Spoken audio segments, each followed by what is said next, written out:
விஜயகாந்துடைய கருணை மனசுக்கும் பிறருக்கு உதவும் குணத்துக்கும் உதாரணம் பாருங்கள். சிறு வயசுலேயே அவருக்கு அந்த எண்ணம் வந்துடுச்சு.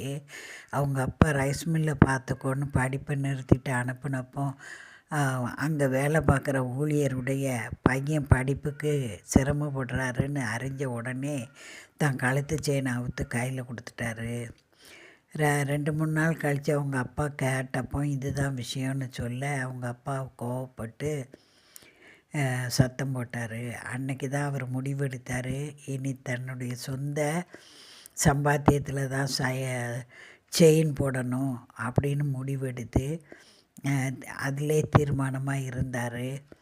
பாருங்கள், அந்த 16-17 இளம் வயசுலேயே தன் பொருளை பற்றி கூட கவலைப்படாமல் பிறருக்கு உதவும் மனப்பான்மை அவருக்கு இயல்பிலேயே இருந்ததுங்கிறது இந்த விஷயம் மூலம் தெளிவாக